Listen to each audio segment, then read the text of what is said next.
May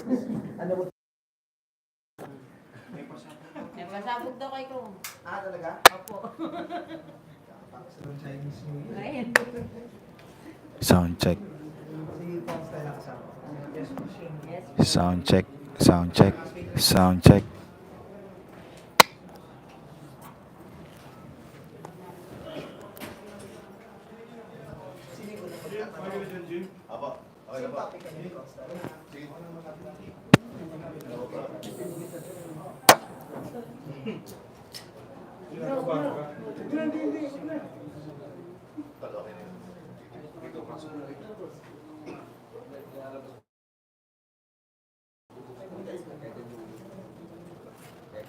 Hello guys, what's up? So, nandito tayo ngayon ulit. Live na live sa ating press conference dito sa Congress. So, mag-start tayo in a few minutes. Nandito na po si Kong Abalos. So, antayin natin si Kong Kimbo. Okay, ang ating Senior Vice Chairperson. So, malupit to.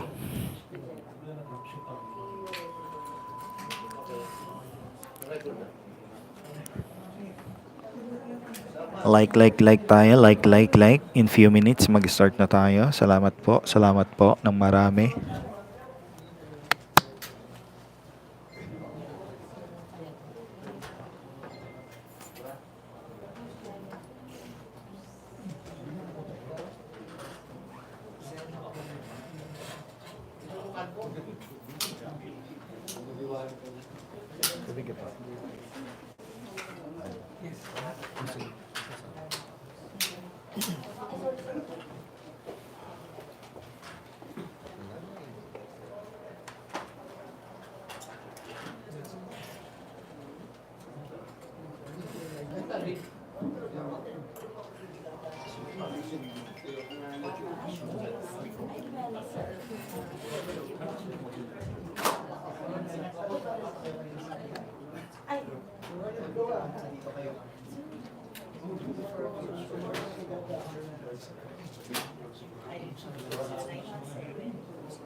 Waiting tayo guys sa ating press conference for the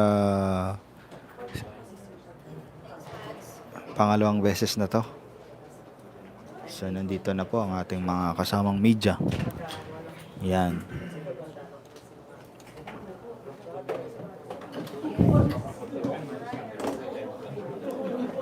Yan na po guys, no. So antabay na tayo.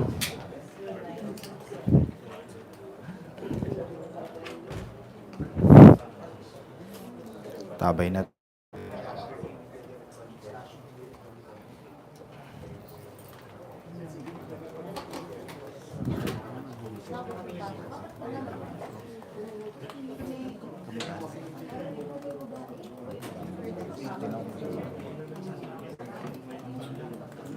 Live na live tayo dito sa Congress para sa labanan ng Kongreso at Senado.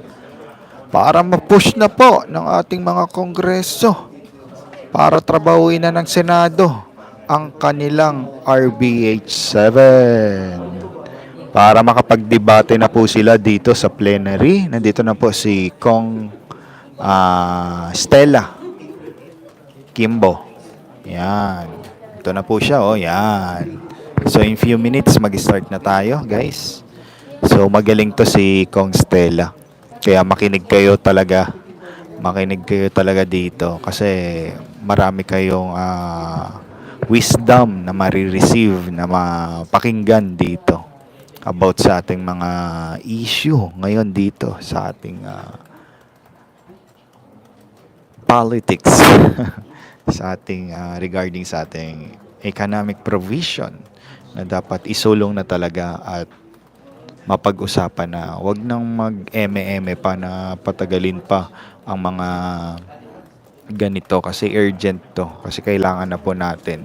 Kasi useless ang travel ng ating Pangulo papunta sa ibang bansa para makahanap ng investor. Mga pledge na yan.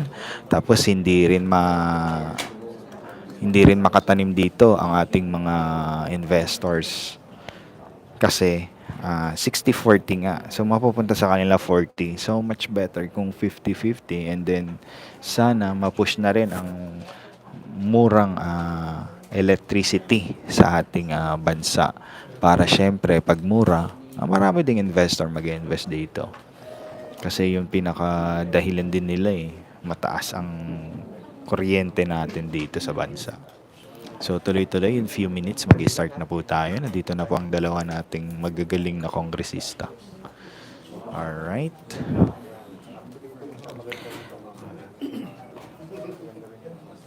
So alauna, start tayo guys. Few minutes na lang. Start na tayo.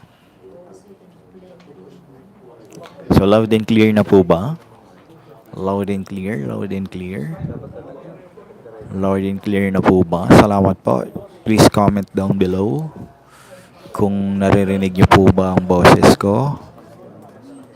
Salamat ng marami.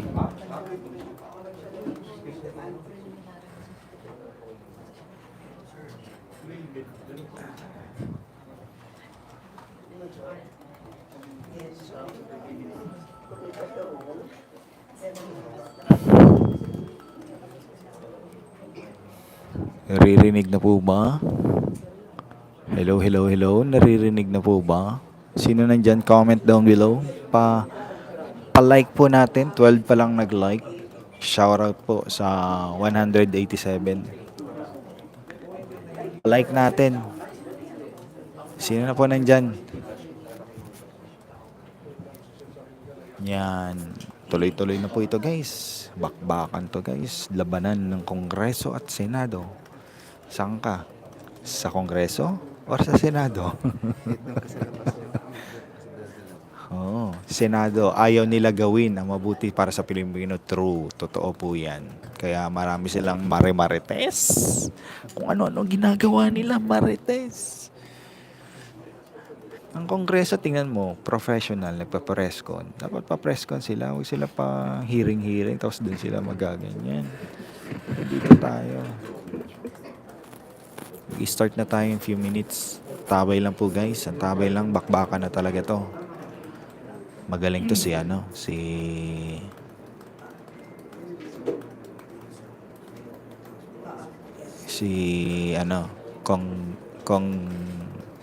kongresista Kimbo. Stella. Okay, magagaling sila lahat kahit. Good afternoon, everyone. Start na tayo. For this afternoon press conference, we have the Senior Vice Chairperson of the House Committee on Appropriations and Marikina City 2nd District Representative Stella Luz A. Kimbo. And we also have 4-piece party list Representative J.C. Abalos. Before we give the floor for media questions, let us allow first our guests to give their opening remarks. Ma'am Stella. Salamat, Ryan. Magandang hapon po sa lahat. The House of Representatives has always taken the lead in protecting the welfare of workers. We have led in crafting policies exempting minimum wage earners and 13th month pay from personal income taxes, increasing the budget for emergency employment subsidies, and exercising oversight over social protection programs for workers, including PhilHealth. As such, we welcome any initiative that promotes the welfare of workers, such as Senate Bill 2534. Heeding Speaker Martin Romualdez's call to explore avenues for enhancing workers' net pay, whether through legislated wage increases or modifications to the regional wage board system, we are prepared to tackle pending bills in the House related to minimum wage increases. As we proceed with these discussions, our goal is to ensure that the legislation fulfills its intended objective, ensuring that the income of minimum wage earners can sustain basic needs of their families. We certainly want workers to take home higher wages.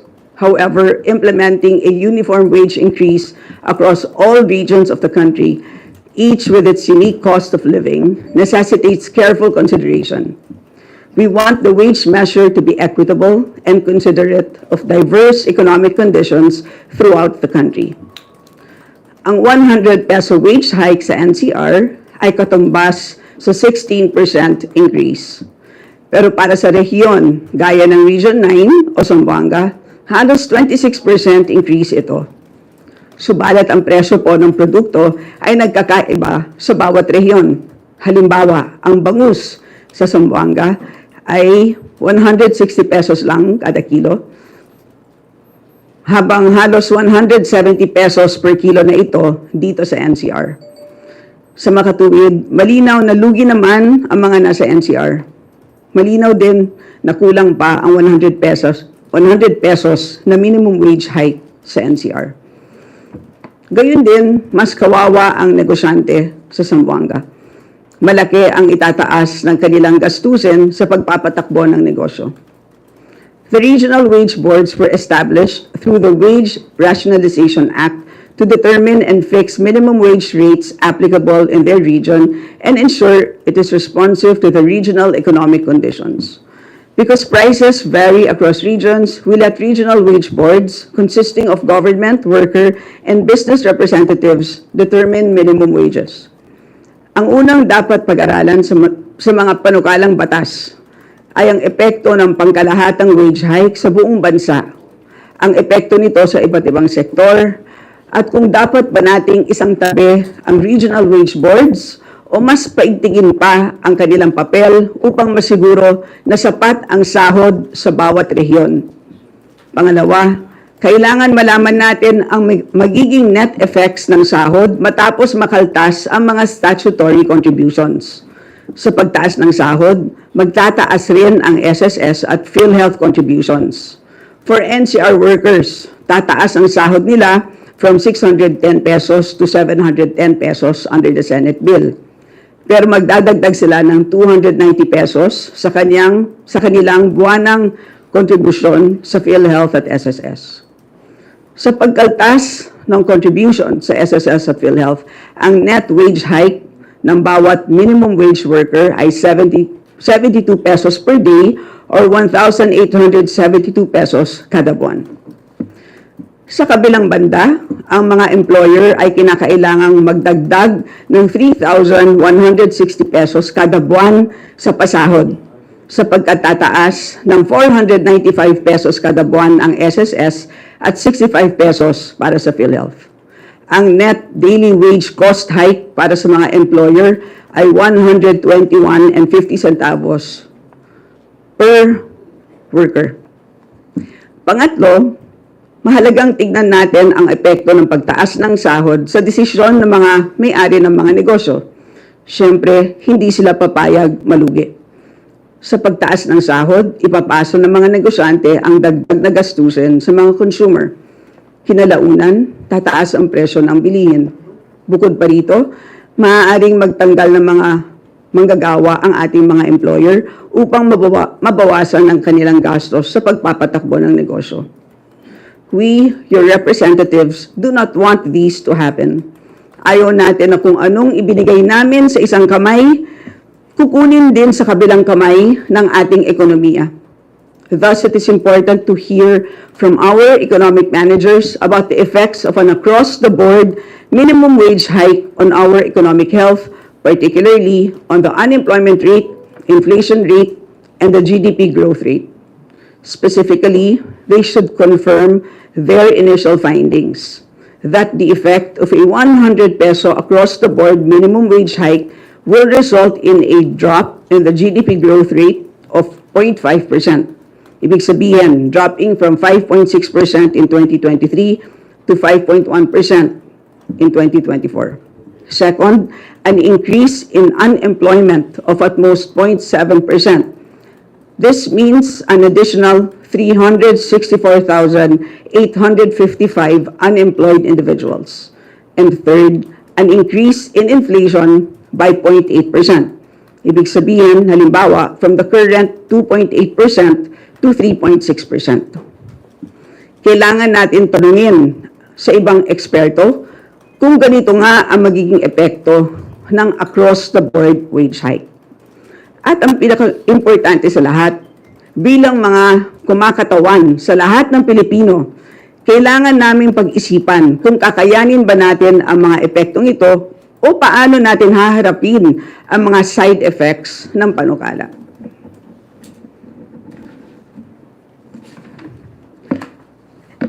Ito ang mga mahalagang bagay na kailangan natin talakayin at pagdebatihan sa mga hearing. Mabigat na mga tanong, ngunit kailangan natin harapin. At habang pinag-aaralan ng masusi ng Kongreso ang mga maaaring gawin para sa pagtaas ng sahod ng ating mga manggagawa, I filed House Resolution 1595. This seeks to utilize the unspent appropriations allocated to PhilHealth for premium subsidies, providing immediate financial relief to the country's minimum wage earners. This is equivalent to providing a wage increase without cost to the employers. Ang temporary suspension ng premium contributions ng minimum wage earners ay magre-resulta sa pagtaas ng take-home pay nila at ang pagtaas ay depende sa rehiyon. Ito ay aabot sa 400 pesos sa mga manggagawa sa NCR.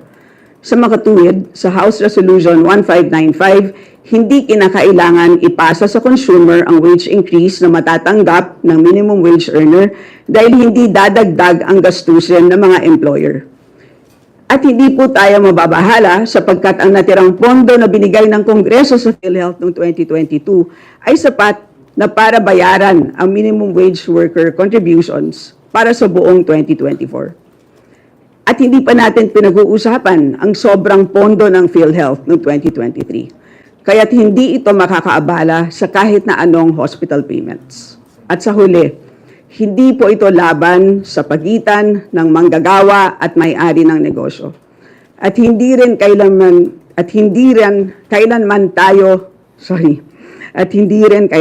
tatayo ang Kongreso sa gitna ng pagpapataas ng maiuuwing kita ng ating mga manggagawa.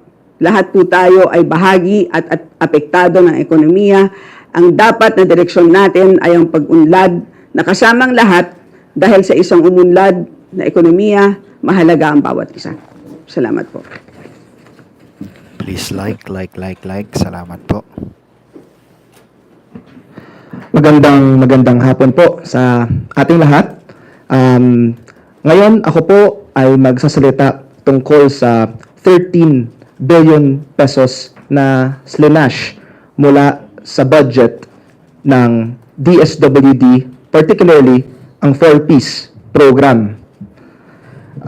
Alam naman po natin, kahapon, nag-release po ng press statement ang aking esteemed colleague, Vice Chairperson ng Appropriations, Congressman Jill Bongalon, and makikita rin naman natin ito sa National Expenditure Program noong 2023. At kung ikukumpara natin ito sa General Appropriations Act of the same year, may makikita tayong difference of 13 billion pesos.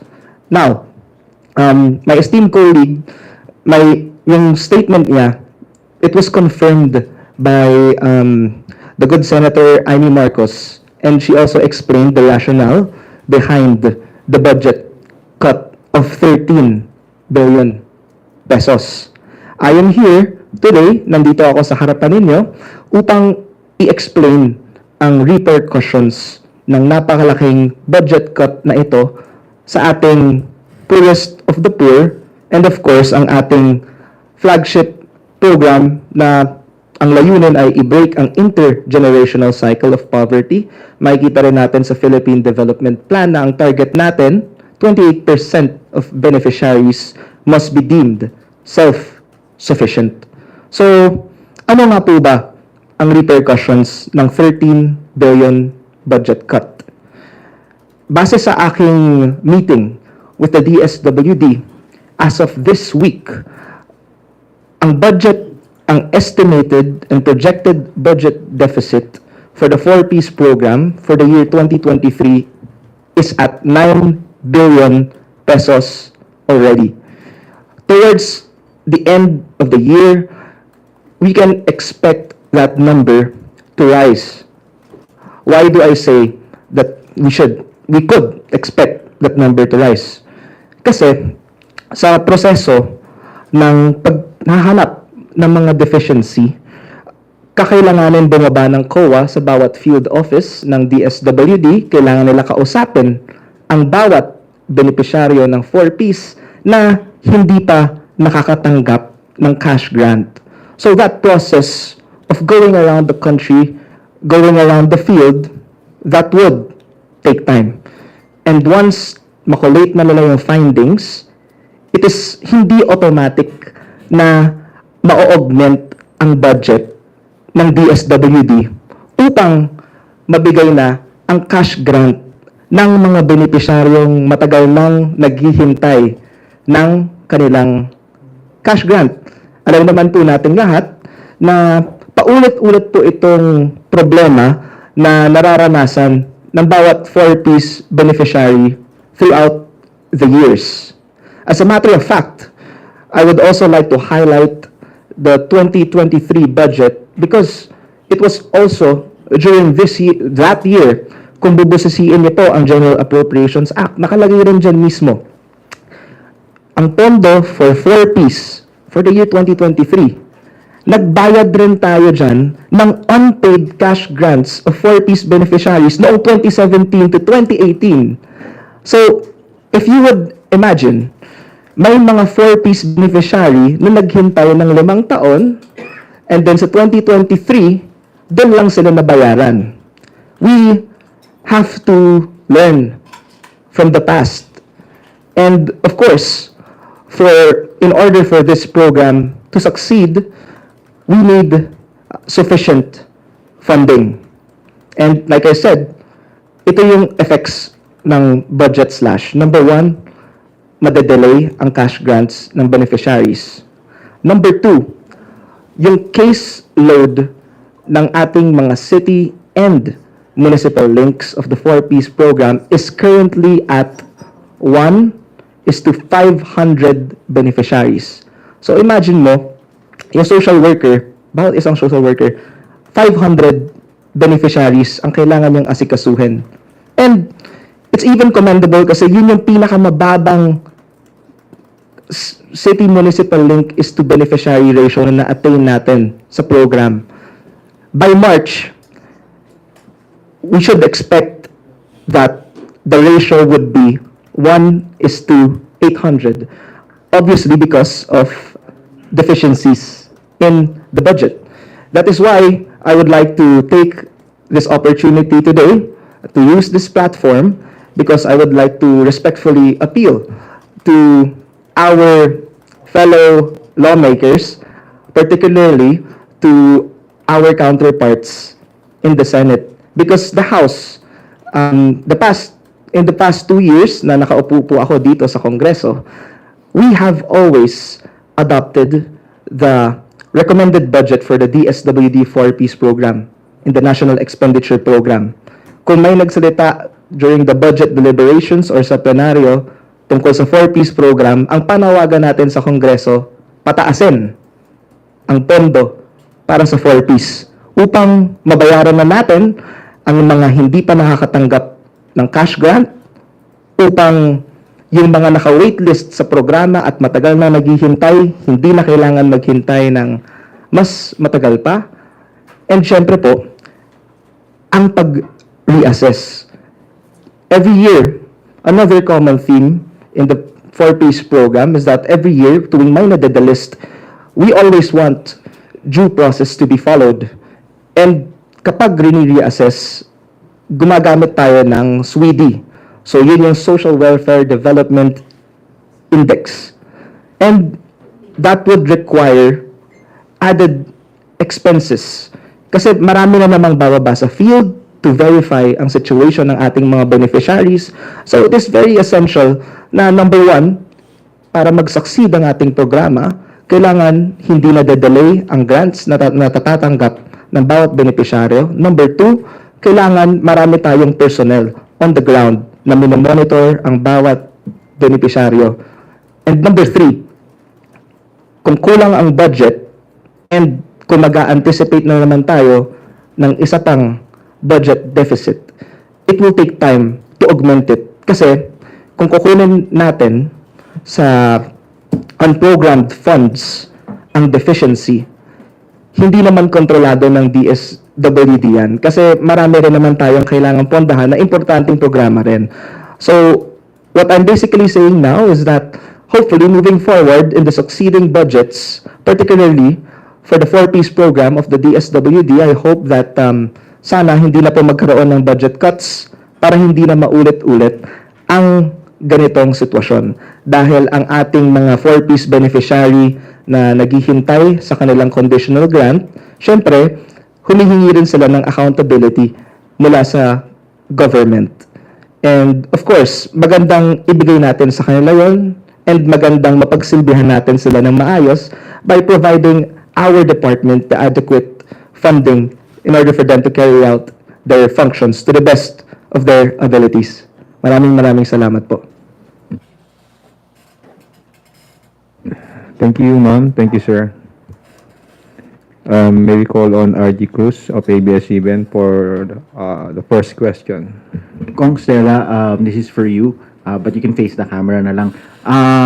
We understand that the Committee of the Whole was supposed to convene today. Can we get an update kung ano nang magiging proceedings ng Committee of the Whole on charter change, and how is the process going to run?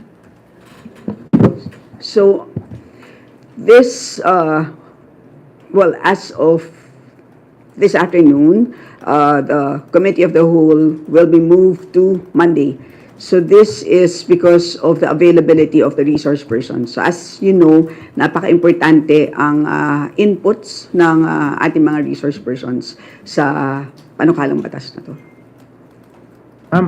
Paano bang magiging takbo ng Committee of the Whole? Is it going to be like your regular committee meeting, just that it's bigger, everybody's there, and then how do you police the proceedings, and then paano yun kung magko-Committee of the Whole ba, uulitin pa ba yung magiging deliberations doon pag nagkaroon ng plenaryo afterwards? Because of course the Committee of the Whole will have to transmit its own committee report to the plenary afterwards, and then that's when the 3/4 vote will happen if it gets there. Well, ang mangyayari nito, RG, is sa plenaryo na namin gagawin yung committee deliberation. So in a way, mapa-fast track na yung buong proceedings. When you do go to the plenary, when you reconstitute yourself as the plenary, pwedeng magbotohan na lang kayo. After, yes, that is correct. Thank you. Terence Grana of AFP Radio. Yes, good afternoon, ma'am. Ano po ang take nyo dun sa ipinasa na ng Senado na 100 peso increase? So, katulad nga po ng sinabi ko, sir, basta pagdating sa wage hike, ay suportado naman po natin ang pag-suporta or pagprotekta ng welfare ng ating mga manggagawa. Ang kailangan lang natin siguraduhin is kung ano ang binigay natin with our left hand sa mga manggagawa. Ayaw naman natin na mawala sa kaliwang kamay through economic effects ang binigay natin sa kaliwang kamay. Yun ang kailangan natin siguraduhin. And at the same time, katulad ng nabanggit ko kanina, iba-iba nga po ang presyo sa bawat region. So, baka yung 100 pesos po, baka kulang na kulang po dito sa NCR. Baka sapat siya sa ibang region, pero kulang na kulang dito sa NCR kasi mas mataas po ang presyo ng bilihin dito sa NCR. So, yun po ang kailangan natin pag-aralan. Yung 100 pesos po kasi na wage hike sa Senate bill, yan po ay across the board. Pareho po yan sa lahat ng regions. So yun po yung nakikita po natin na baka pwede po natin pag-aralan pa. So ang kailangan kasi dito is equitable siya. So yun ang, that's why we need to be able to get the inputs of our experts, particularly yung ating regional wage boards. Kasi sa ngayon, ang sistema is pagdating sa minimum wage hike determination, pinapaubaya po natin yan sa regional wage boards. So, that's the current system. So, ang tanong is, isasantabi ba natin yan and adopt a uniform minimum wage hike for every single region? Yun ang question mark, di ba? So, ang pinakamagandang gawin is dinggin na natin finally dito sa Congress ang several pending bills. So, nag-range po siya sa 150 pesos. I think up to 350 pesos. Yun po ang range ng pending bills dito po sa Congress. So, kay Deputy Speaker Raymond Mendoza po yung 150 pesos. So, sa pagkakaalam ko po, next Tuesday na po ang magiging hearing ng Committee on Labor and Employment. Thank you, ma'am. Gab Lalu of Inquirer. Hello.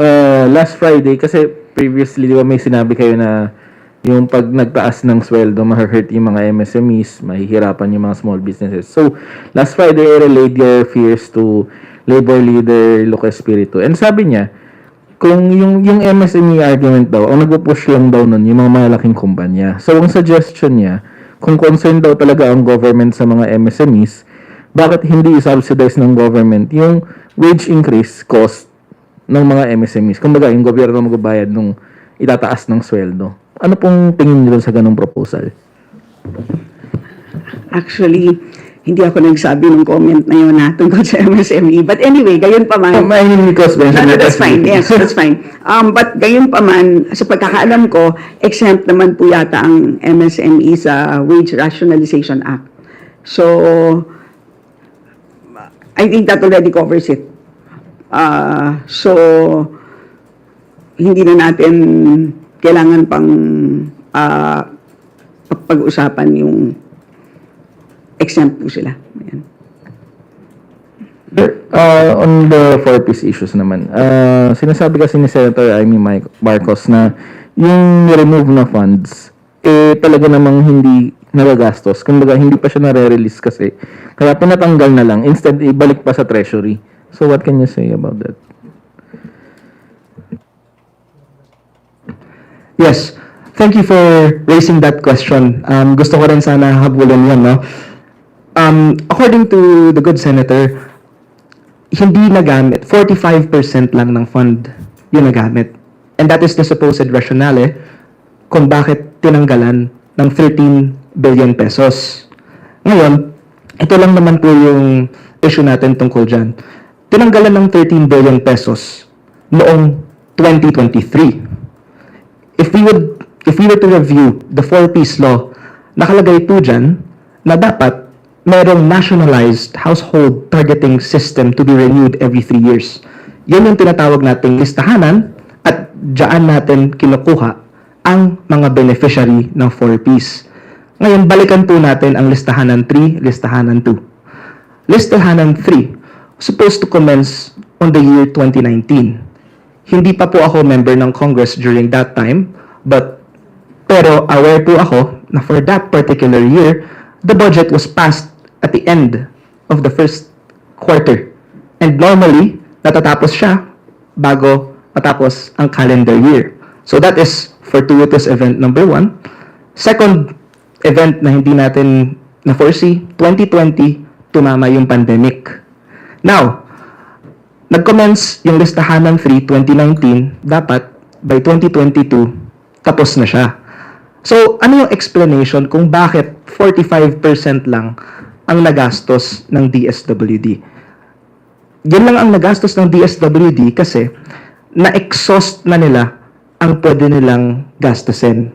Sa madaling salita, ang mga nakalistang pangalan sa listahanan 2 and listahanan 1, yan na lang talaga ang pwedeng paggastusan ng DSWD. However, the DSWD has informed both chambers of Congress and of course, since 2019 pa sinimulan ang listahanan 3 and alam natin lahat, maraming mahihirap sa Pilipinas, at the end of 2022, doon na-complete ang listahanan 3. And at the beginning of the year, nabuo na ang 4.4 million households, and then dyan tumiming ang deficit ng 13 billion pesos. So sa madaling salita po, ang dahilan kung bakit, I know, the good senator might have good intentions kasi nga nakita niya mababa ang utilization rate ng agency, pero kung bubusisiin natin ng maayos at kakausapin natin ang ahensya at aalamin natin ang dahilan kung bakit yan lang ang nagastos. Kasi during that time, yun lang talaga ang pwedeng gastusin ng DSWD. Para maging parte ng 4Ps, hindi naman yan automatic na basta may mahirap, pasok agad. Hindi siya ganun kasimple. May batas kasi tayong sinusundan, may batas na sinusundan yung ahensya. At nung lumabas ang listahan ng 3, nakakalungkot na malaki ang nabawasang budget. Kaya po nag-arise ang ganitong problema. Can I just, pabalikan ko later yung tanong mo, ha? So kung yung follow-up mo sa 4Ps, mamaya na lang ako mag-intervene. Dun sa minimum wage, dun sa MSMEs, nakalimutan ko lang banggitin kasi naalala ko bigla yung conversation. Sorry, senior moments na ako. So, okay, kahit na exempt ang minimum wage earners because of a law, tatandaan natin, ang importante kasi is ayaw natin ng wage distortions.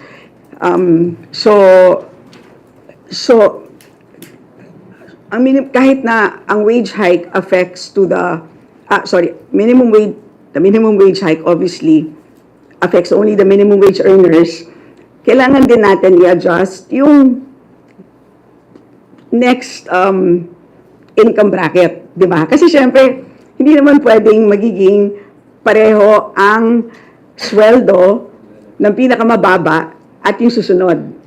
Di ba? So yun ang, so pag nung kinompute ng mga economic managers natin, yung magiging epekto sa unemployment, sinama nila yung epekto ng pag-a-adjust ng other salary brackets. So I guess, doon pumapasok yung comment na matatamaan yung MSME. So, yun ang tandaan na lang po natin. And number 2, kahit na exempt ang MSMEs dun sa minimum wage, hindi sila exempt sa PhilHealth contributions, at saka sa SSS contributions. Kaya ko rin naisip na magandang masuspend ang PhilHealth contributions nila. So, talagang at least yun, klaro na meron silang temporary relief. Thank you. May follow-up lang. Sige. Okay, Gab, go ahead. Sir, meron bang personally mga 4-piece beneficiaries na lumapit sa inyo na dahil dun sa nangyaring yun, hindi na sila nakatanggap afterwards? Merong ganong cases na lumapit sa inyo mismo? Definitely. And in any case, it is also public knowledge na ang daming benepisyaryo ang nagrereklamo dahil delayed ang pagdating ng kanilang cash grant. Okay, thank you. Isa-isa lang Milky Regonan of DZRH, and then Renes Capanti, and then Annalie.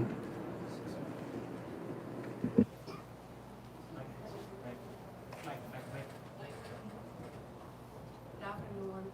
Stella, magandang hapon po sa inyo. Based on your statement, kukonsultahin niyo yung mga economic managers on the effect sa ekonomiya.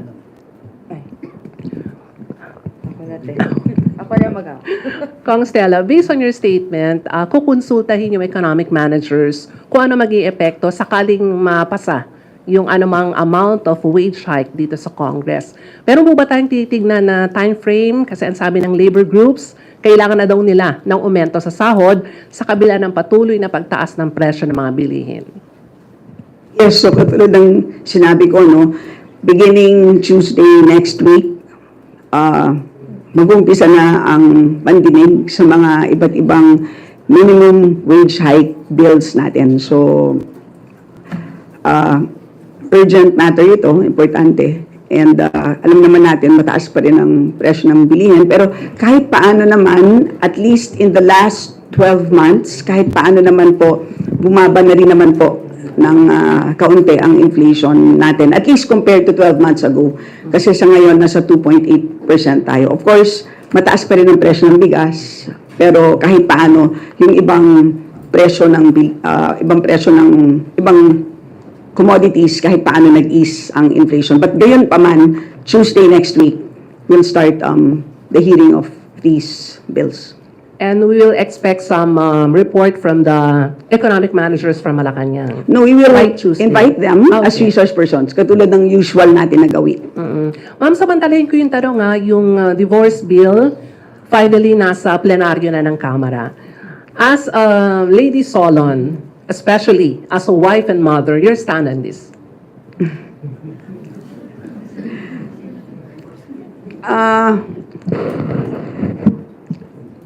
Ang hirap naman ang tanong na yan. Your stand lang, ma'am. Parang pwede na lang mag-submit sa'yo, ganun. Hindi, syempre, ang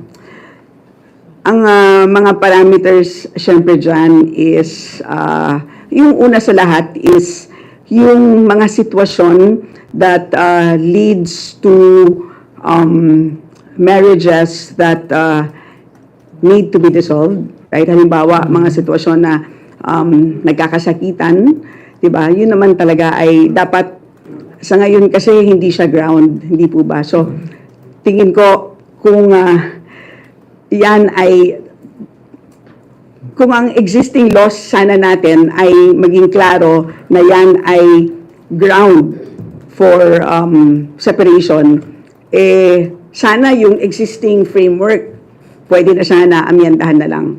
So ako, ganun yung aking pagtingin, di ba? But ako, bukas pa naman ako.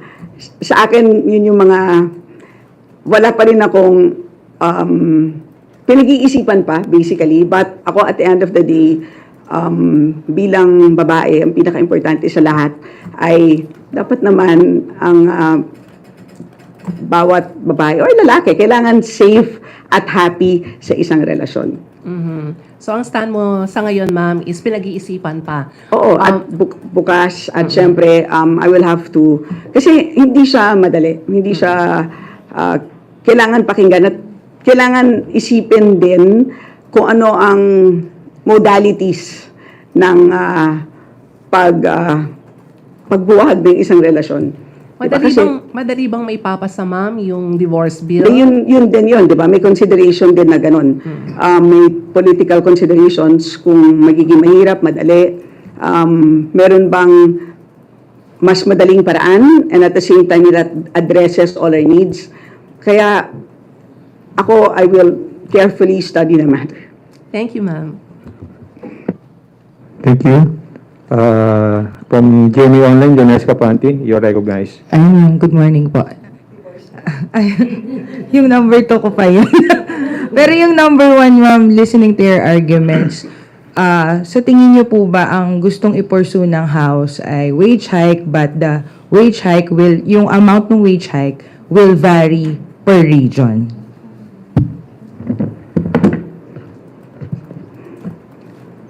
Nakikita ko na mas rational ang ganung approach. Kasi yung 100 na uniform, parang mahirap siyang mag-work dahil nga dun sa examples na pinakita ko, whether from a consumer's point of view or from a business person's point of view. Diba? So kung consumer ka, NCR tayo, parang sasabihin mo, ang liit naman ng 100, hindi kasya. Pag nandun ka naman sa tawi-tawi, negosyante ka, sasabihin mo, teka muna, parang ang bigat ng 100. So, ang sasabihin mo, magbabawas na lang ako ng workers. Or, baka siguro mag-invest na lang ako sa automation. So, magiging, in effect, anti-labor naman yun. So, mas maganda na pag-isipan natin kung ano yung wage hike na appropriate, sufficient, fair sa bawat lugar. So, hindi siya madali. Diba? So, sa totoo lang, yun ang pinakamahirap sa wage hike na usapan dahil it really requires careful study. So, yun ang gagawin natin beginning Tuesday. Yung pangalawa po, yung divorce. Di ba? Kasi, I was Sir, can chime in. Ay, sorry.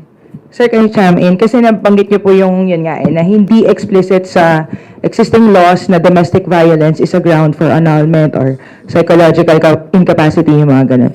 Tingin niyo po ba yung amendment ng existing laws to make that explicit na ground yun, mas madaling pumasa? Better chances of, the measure being enacted into law. Ako sa tingin ko, yes. Mas madali. Based from my understanding of the law, no, in cases of abusive relationships, di ba, legal separation lang yung pwede. Hindi ka makakapag-annul.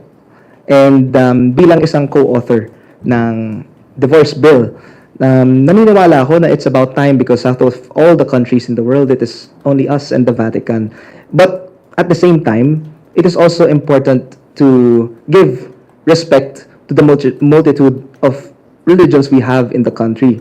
But at the same time, we shouldn't deprive men or women of the right to separate in cases of abusive relationships. So, sa madaling salita, kung sakaling mapasa ang divorce bill at syempre, hindi may mga sektor sa lipunan na tutulig sa rito, siguro wag na lang sila magpa-divorce. Pero doon sa mga taong na-trap sa isang abusadong relasyon, we shouldn't deprive them of that because this is a means for them to be productive and happy members of society. So, yun lang naman. Thank you. Annalise Soberano of Bombo Radio. Kong Stella, good afternoon, and Kong JC. So, ma'am, take nyo lang doon sa panukala ng Department of Agriculture na imbes pera ang pamamahagi natin sa 4Ps ay bigas. Bigas na lang po daw ang ibibigay, imbes na pera. Ano po ang take nyo dito? Thank you.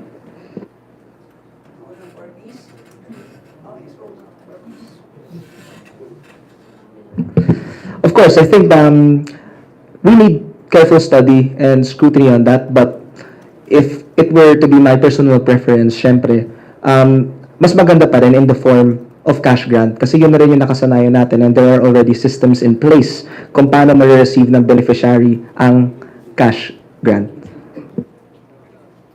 Malapit na, sir. In-announce na dito. Well, mas madali i-distribute ang cash. Yun ang first. Ekonomista kasi ako so parang ko ano yung pinaka-efficient.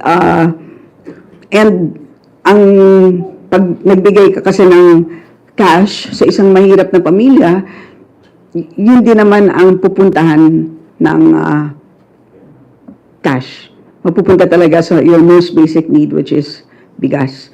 Ang problema kasi kung bigas, magpro-procure pa ang isang ahensya.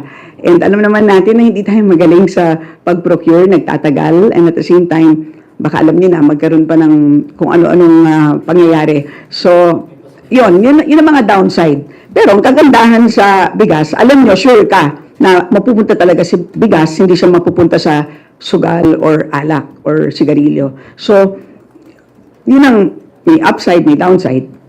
Pero pangkalahatan, may advantage in terms of bilis and in terms of bilis ang cash grants.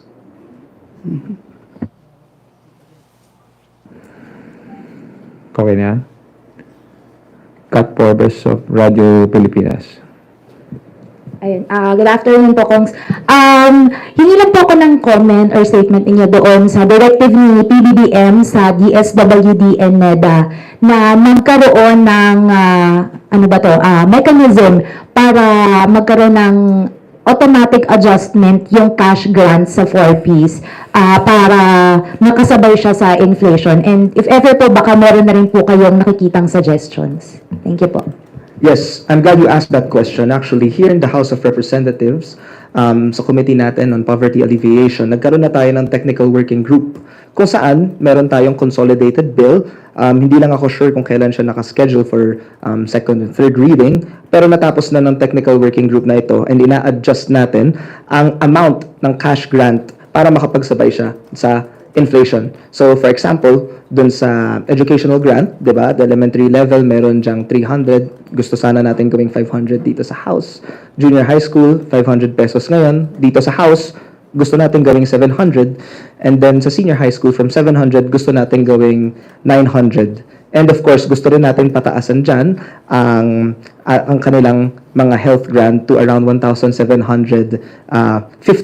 And it is also important kasi sa current 4-piece law na meron tayo, I think the mandatory review period it's not happening on a yearly basis, no? I-double check ko na lang kasi ayoko magkamali sa exact number of years bago mag-review. I think it's either 3, 5, or 7.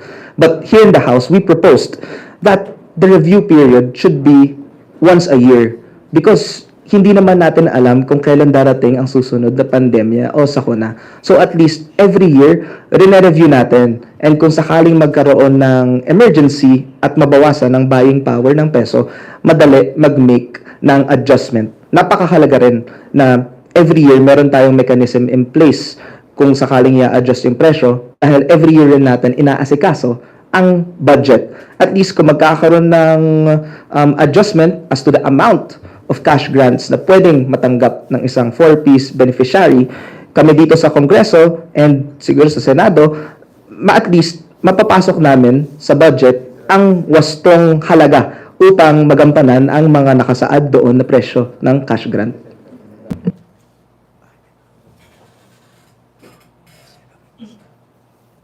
Okay, Kat? Mela of Channel 4. Hi, Kong Stella, and even Kong Abalos can also add po, no?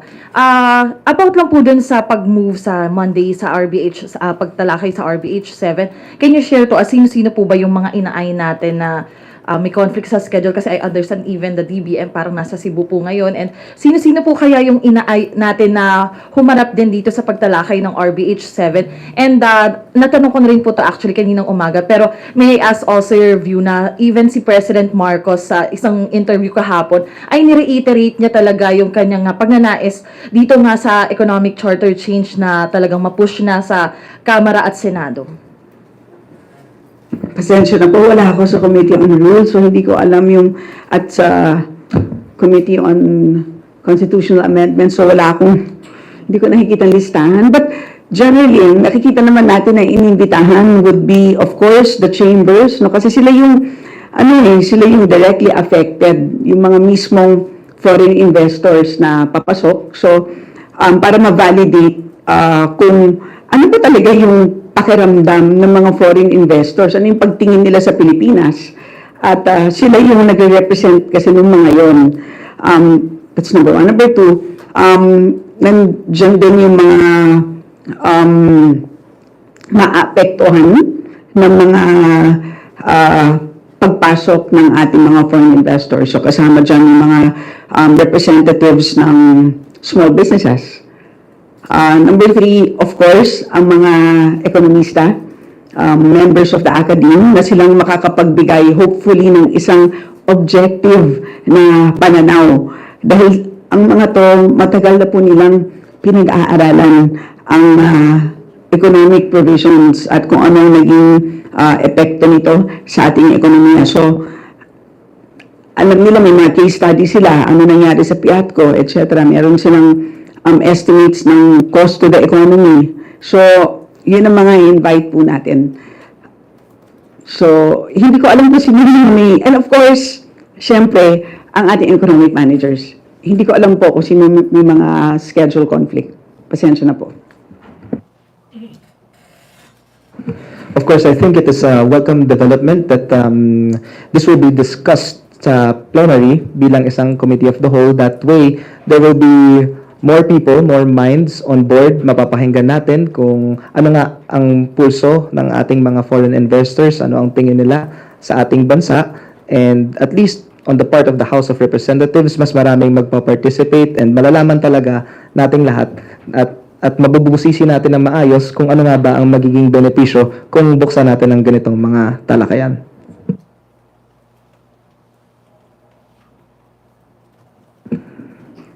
Umiin ko lang na nakahabol si Madyo at saka si SDS Dong. Ma'am, we have closing remarks. Dito lang, sorry, Vic, of net 25, sorry.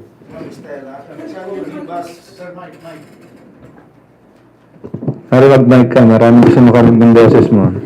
Ma'am Stella, can you give us the categorical position of the House of Representatives since the Senate passed the Senate Bill 2534, the 100 peso across the board legislated wage increase? So, on the part of the House of Representatives, walang gagawing counterpart bill regarding legislated wage increase, but based on your explanation, the other way around. Hindi kayo, you're against legislated wage increase. Meron po tayong pending wage bills, but hindi po 100. Kung hindi po, ranging from 150 to 350. So in short, higher po than 100. So, since may pinasa po ang Senado, kahit mas mababa po siya, ang prudent na gawin po namin is, ang tatalakayin po namin is kung ano po yung naka-file po sa atin, which is those ranging from 150 to 350. So yun po ang gagawin natin sa Tuesday. So kung ano po yung we cannot preempt kung ano po yung mangyayari. Kailangan nga natin pag-aralan, no? Kung ano yung pakikinggan natin ng iba't iba pong mga experts at isa ko na po kung ano yung mga issues na kailangan natin alamin from the experts. Hello, Majo. Yun po ang number one po na sa tingin kong pinaka mabigat po na challenge na kailangan ma-address. Kasi malulugi po ang maraming workers na nasa NCR. Karamihan kasi ng minimum wage workers ay nasa NCR. So, at mas mataas ang presyo sa NCR. So, yun ang kailangan natin ma-address. Welcome po, Majority Leader Manix M. Dalipe and Deputy Speaker Jenji Suarez. Thank you for joining us, sir. And we welcome also the presence of Senior Deputy Speaker Aurelio Dong Gonzales Jr. Welcome, sir.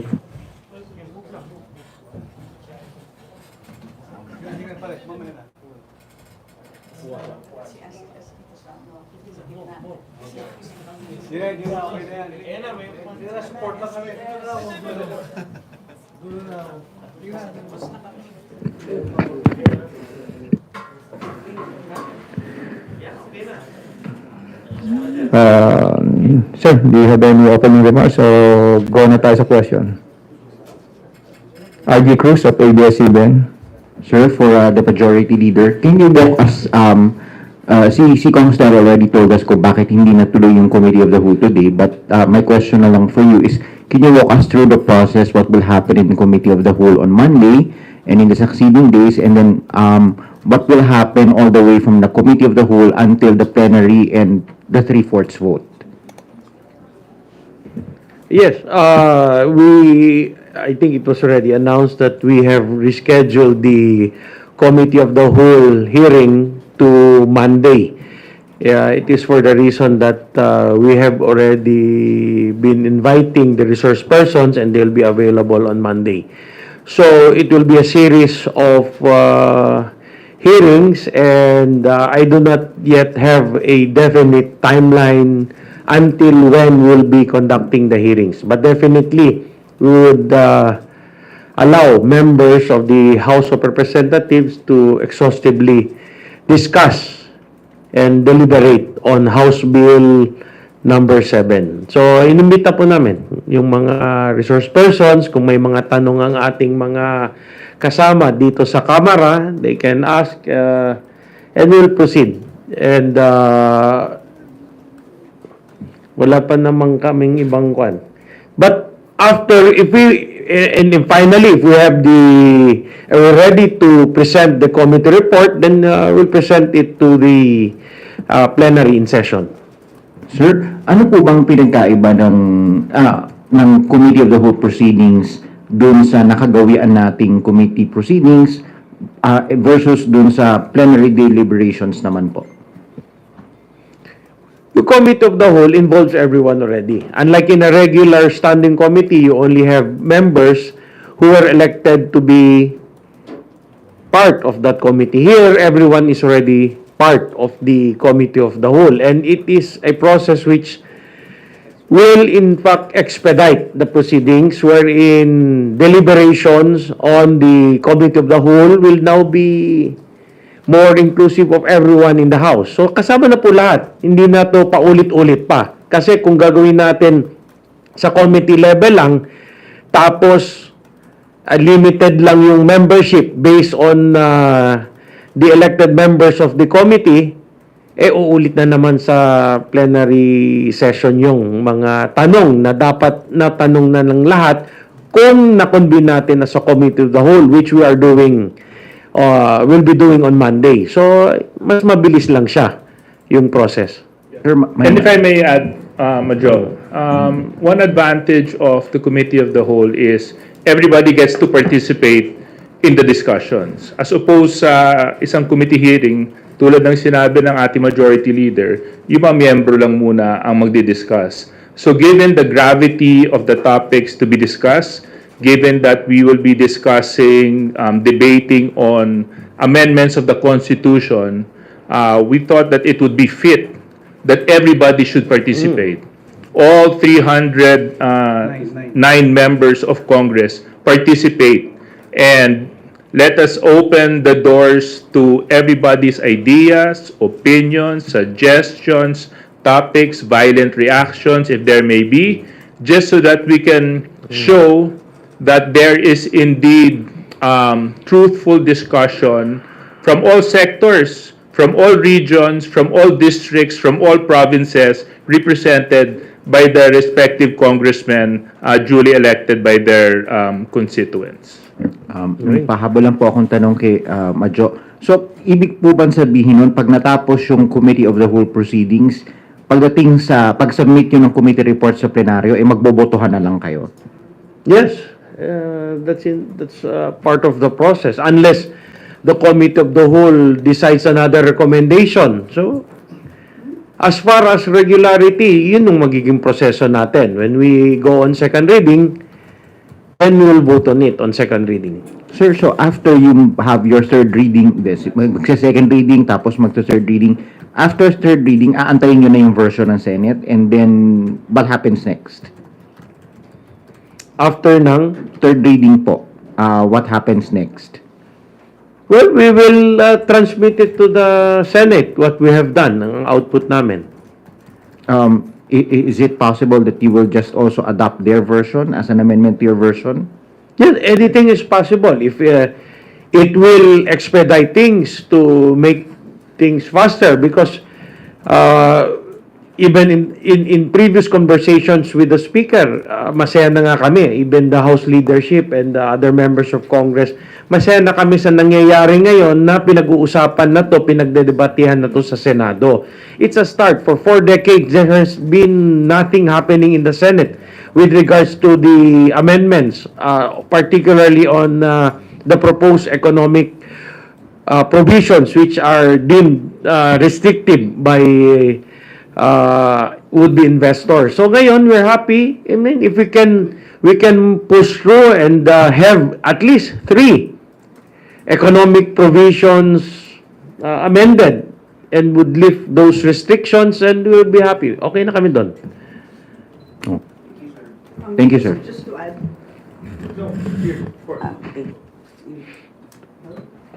Just to add, hindi naman kasi everyday kami nagko-committee of the whole.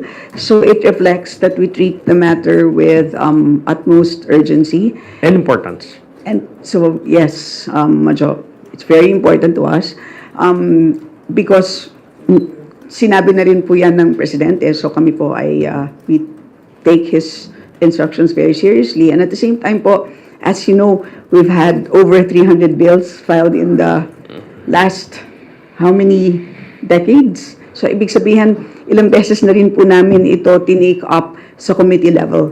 So, siguro po, pwede na po natin yan lagpasan na at this point in time. Kaya, diretso na po tayo sa plenaryo. Thank you. Ed Sarto, DZME, you're recognized. Good afternoon, sirs. To Majority Leader and to our deputy speakers. So I have two questions. Unahin ko muna yung kay Senator Amy Marcos. The Senator has already answered the allegations of the alleged realignment of 13 billion. It was originally daw, talagang nasa budget, but removed during the BICAM because of walang fiscal space. Ano bang sagot natin doon? Yes, I will repeat my answer a while ago. The rationale behind, according to Senator Amy, the rationale behind the 13 billion budget slash was that 45% lang daw ang nagamit ng DSWD na pondo. But we have to remember, for the year 2023, ang nangyari kasi dyan, ang basehan ng 4Ps ay ang listahanan. And noong year 2019, dyan lang nag-commence ang listahanan 3. It took a while to complete. We only completed it at the beginning of 2023, at the end of 2022. Ang dahilan kung bakit 45% lang ang nagastos ng DSWD, kasi constrained sila. Yung pwede lang nila bigyan ng cash grant ay ang mga na-exhaust lang beneficiaries from listahanan 1 and listahanan 2. Kung gusto natin mag-add ng mga beneficiaryo sa ating programa, kailangan natin sundan ang batas. At nakalagay sa batas, kailangan sinusundan natin ang National Household Targeting System, which is the listahanan. And the listahanan 3 came out noong 2023. Now, it was anticipated na makukomplete natin ang listahanan 3 ng 2023. The DSWD has informed both chambers of Congress na mako-complete na yan by that time. Hindi na complete yung listahanan 3 kasi nga 2019, the budget, the GAA, at the end of the first quarter, doon lang siya naipasa. 2020, nagkaroon tayo ng pandemic. So, na-affect ang paggawa natin ng listahanan 3. So, yun po yung sinagot ko kayo. So, inuulit. Thank you.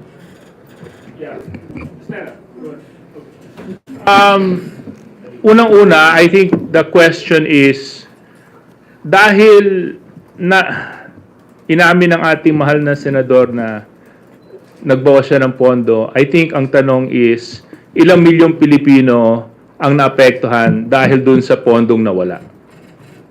Kasi base sa sinabi ni Congressman Abalos, matatapos naman pala yung listahan by 2023. So therefore, may target beneficiaries na dapat yon. Now, in so much that she said that she removed the funds and diverted it somewhere else, which I think wouldn't affect the fiscal space dahil may budget ceiling naman tayo, ang mas malaking tanong, ilang milyong Pilipino at ilang households ang naapektuhan dahil nailipat yung pera. At mukhang hindi lang yata nung 2023 nangyari ito.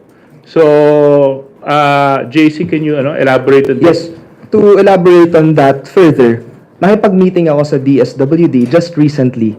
And as for the year 2023, meron na tayong projected deficit of 9 billion pesos. And like I said a while ago, at the end of the year, expect that number to grow. Kasi kung nagre-review tayo for our deficiencies, yung COA, bababa pa yan sa field. Sa bawat field office ng DSWD, haharap pa yan sa bawat beneficiaryo. It is a very long process. And at the end of the year, expect na more than 9 billion pa ang deficit. And it will not be easy for the DSWD to find funding for the deficit kasi manggagaling pa yan sa unprogrammed funds and wala namang discretion ang DSWD sa unprogrammed funds. So, sa madaling salita, yung 13 billion na na-slash mula sa budget, it is haunting us to today. And very recently nga, kwento sa akin ng DSWD, sa ngayon na, 9 billion na yung deficiency. And we should expect that number to grow and we should learn from this so that in the succeeding years, maging successful ang ating 4Ps program at hindi na magka-deficiency and slash ulit. Yeah, and I don't know if my reaction would be right. Maybe JC can correct me kasi four-piece representative si JC. So, yung sinasabi na hindi magagamit yung pondo, kaya inilipat sa iba, hindi naman ibig sabihin na matatapos yung paggamit ng pondong yun sa 2023. Pwede naman yun, ipagpatuloy pa rin yung paggamit sa 2024. Diba? So, hindi dapat naging dahilan yon na kasi yung payables noon, yung mga beneficiaries noon, tuloy-tuloy pa naman sila tatanggap kasi huwag natin kakalimutan, 4Ps is a law. You know, it's not just a regular program, it's not just a project that comes and goes, it is a law. So it has specific beneficiaries, it has specific objectives, and therefore the funding has to be secured to support the intent of the program.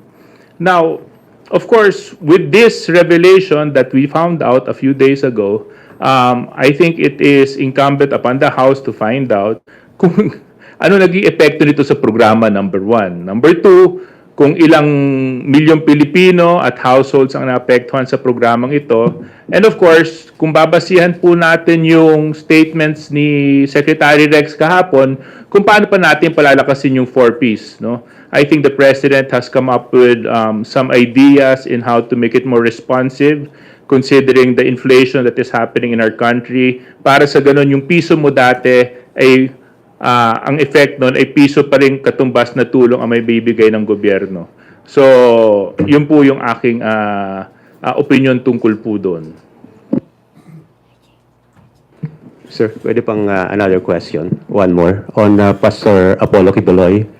I understand na nagpadala na kayo ng subpoena. Na-serve na po ba yung subpoena? Tatanggap na? I understand that the committee has sent already the subpoena to Pastor Kibuloy. Where, sir? In Davao? Palagay ko na ipadala na po yun kasi I talked to the chairman and to Vice Chair Johnny Pimentel na napirmahan na yung subpoena and they said it already. Is there any feedback kung natanggap na po, na-serve na yung subpoena? Hindi ko palang alam, pero alam ko March 12. Magkita-kita na lang po tayo ni Pastor Kibuloy sa March 12. Okay, thank you, sir. Thank you. For today's last question, may I call on Kim Salinas of Balitang A to Z. Kim?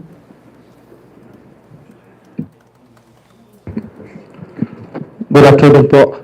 Kim Salinas from A to Z. Madjo, our Senior Deputy, consider po pwede. So, sir, kasi yung ano natin, yung RB87 cancel. Sino yung mga natanong na to kanina, pero hindi siya na ano kasi wala sa Committee on Rules si Kong Stella. Pero sino yung mga specific person o focal persons natin na inimbitahan dito sa darating na Lunes? We'll just furnish you the list. Wala akong dala dito, but we can forward it to you. Pero ilan sa yung inaasahan natin o specific person? Wala ko kasi dinidivide nga namin kasi we will be having hearings on Monday, Tuesday, and Wednesday. That's now the plan. So, we will not be only conducting one hearing per week. The plan is to hold at least 3 per week. So, we have to divide. And we will just furnish you later on the resource persons that will be invited next week.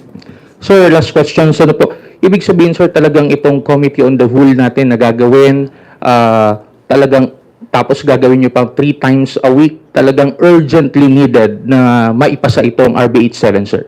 We would like to work on it, and we have been working on it. The House of Representatives had been working on it for 4 decades. 300 measures filed.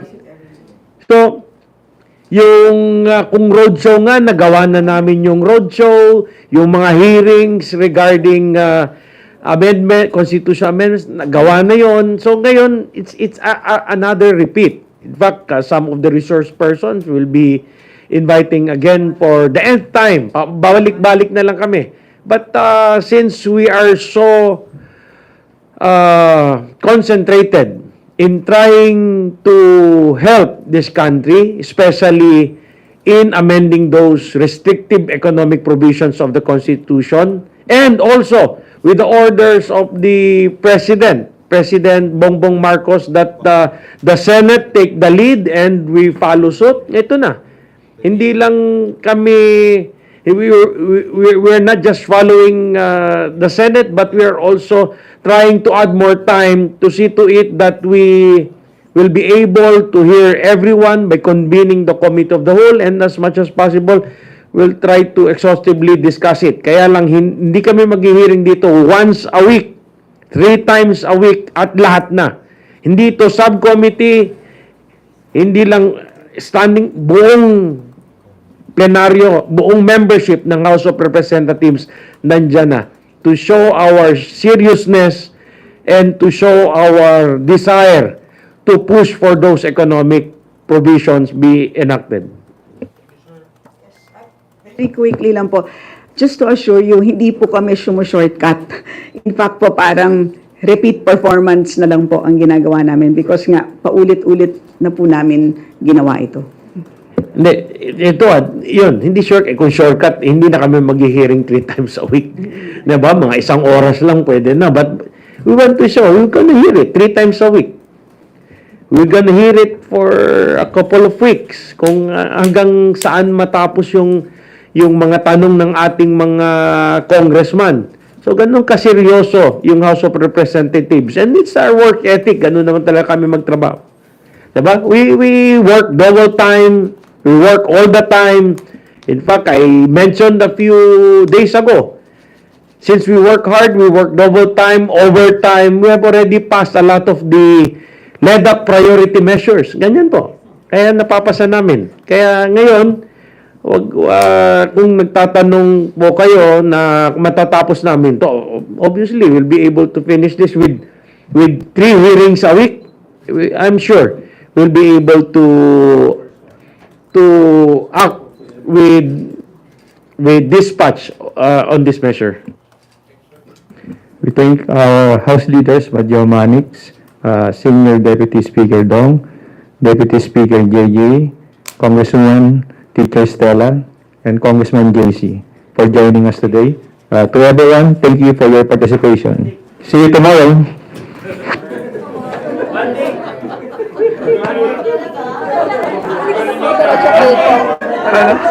Yung question pa kanina kasi explanatory po sa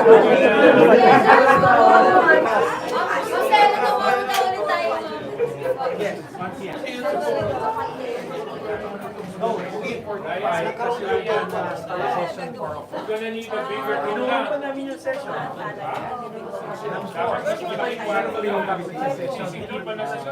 Para mas mahaba yung oras sa morning yung 1 p.m. sa 8:45, then we'll resume session at 4.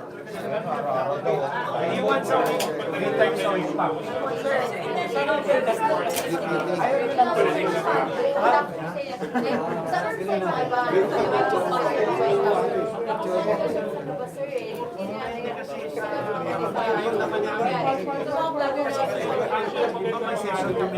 Ayaw naman na karibahan ng tapos hindi kami tapos present. So we would like to schedule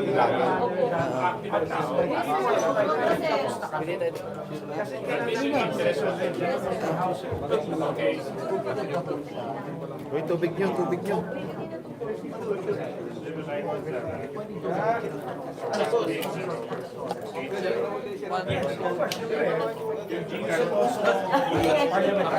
Nasasama ko sa Gcash. Gusto na pala Gcash. House members. May limit para makapagtanong lahat, para hindi ma-solo ng isang congressman yung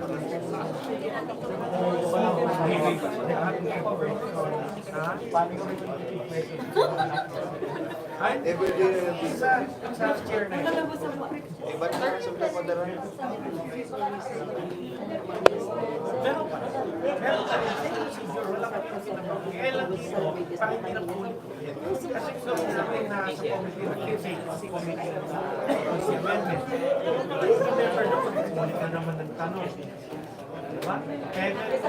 Para at least siya tanungan na lang kung meron pang karagdag tanong. Questions na hindi natanong sa positive na way.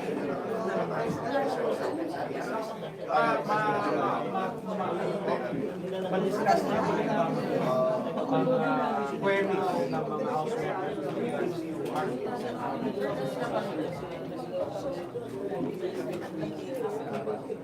Ano yun? Ah, wait. Reverse lang ako. Hindi. Tansya ko baka kulang. Kulang. Hindi, malalaman natin yan next week. At matatansya natin yung takbo eh. Diba? Monday, Tuesday, Wednesday.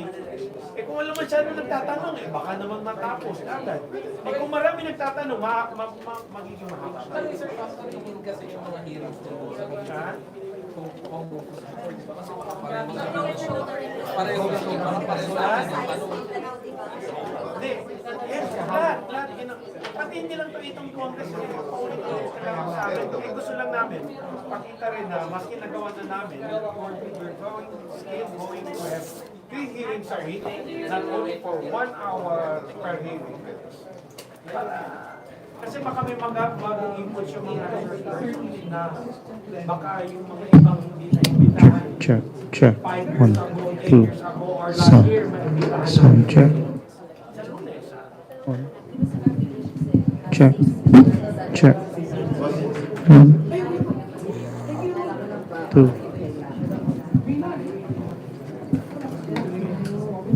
Check, check.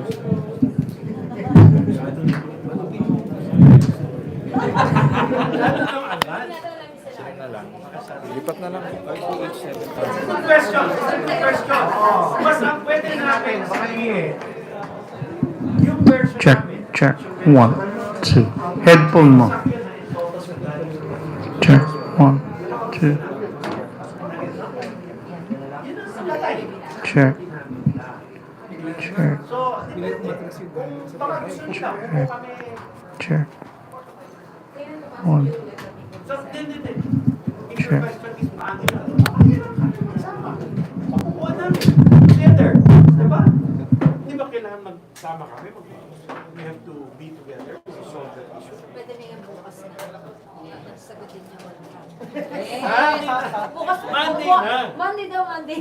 Kasi may question siya eh. Iba yung may Pero open pa rin na. So but it Kaso hindi pa, Kaso hindi pwede makalive. Kasi sa plenary. Usapan natin paano ba Tanungin mo nga. ayusin natin. Yan po sabi ni Kongreso okay lang mag-send ng proposal at Pagawa natin. Diba? may live. Actually, live naman. If it has anybody can, hindi, ito lang question. Anybody can bring it. Diba naman? Ang tanong lang kung meron na bang justisya na pagtingin ng Supreme Court. Eh bakit yung dinadala sa amin? Wala pa nga kayo ganung stage eh. Hindi pa kayo Constituent Assembly, hindi pa kayo pa tinatanong nyo na yan. So siguro probably if we reach a stage na pag dinala mo sa Supreme Court, sabi yung Supreme Court, tama. Pwede na kami mag-desisyon. So, ang question is, kailan yun? Abot ba tayo? Tsaka abot ba tayo? Sa Supreme Court? Sa point na kakailanganin. Hindi ko matatanong yun, ha? Any taxpayer can do that. Hindi lang naman, it's not senators or congressman, ha? Ano ba isang taxpayer? Kinala niya, ano pa itong ginagawa ng Senado, pati ng Kamara? Meron ba yun sa Constitution? Parang wala yan sa likong batas natin. Tatanong sa Supreme Court, ano ang pinagagawa nitong dalawang chamber na to? Ha? So, if the question, any taxpayer can raise that, ha? Pwede niya sa kung duda siya sa ginagawa ng Senado at ng House, at meron ng Justicia Police, iyakyat. Pero hindi sa amin ngayon, palo. So yung casting, gina natin. Ano nangyayari? Gusto ko makita nung mga ito. Hindi, ito ang bottom line dito. This is new to everyone. Wala pa to eh. We're treading on something to na ano, paano, malalaman pa natin as we go. Kasi, oo, among here us have seen this happening. Diba, even kung nagtataka na baka yung framers of the Constitution, kakapwesto na ito eh. Kung naisip na nila, ito nilagay na sana nila ng clearly. Hindi na siguro. Ewan ko ha? O unless, meron silang interpretation na iniisip na hindi natin mabasa ngayon na gray area. So, yun na yun, sinasabi mo. Pero sir, tama yung interpretation na jointly, di ba? Yung stand ng house. Yung interpretation ng Senate and House.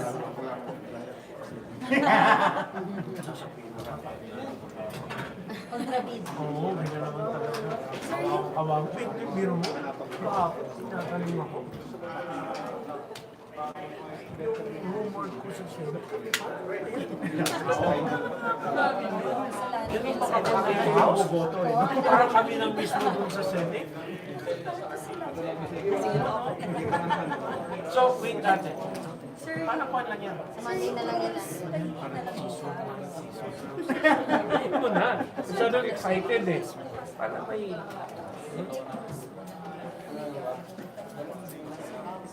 Sige, sige. Sir, tsaka yung guest. Yung guest. Ayusin namin agad. Insecure lang yung mga senador sa inyo. Ha? Insecure lang. Rules tsaka ano? Guess mo muna, i-final ko muna sino yung Monday kasi kailangan namin ayusin sino yung Monday, Tuesday o Wednesday na resource speaker. Eh baka Kailan ba yung ano? magkamali tayo sa schedule. Sunday, Monday? Kailangan kasi mag-session ng alas 4, Tuesday. so kailangan ayusin natin. Yung Hanapin. Sultan. Friday, Saturday, Sunday. Ay, Saturday, Sunday. Ay, Friday, Saturday. Saturday. 24 eh. 24, 25, 26.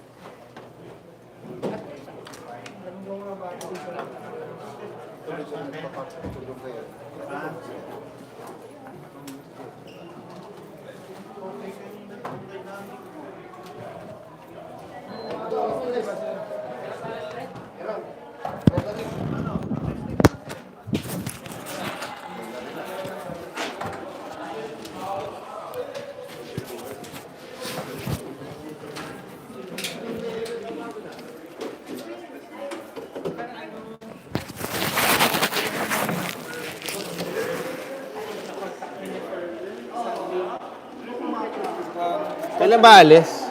Sunday. Kontakin nyo na si John. Ito yung number niya. Kunin niyo yung number. Kunin mo na.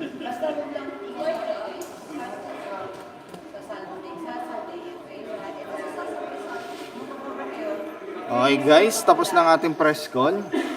Maraming salamat po. Huwag kalimutang mag-like, comment, share, subscribe. Thank you so much. Bye!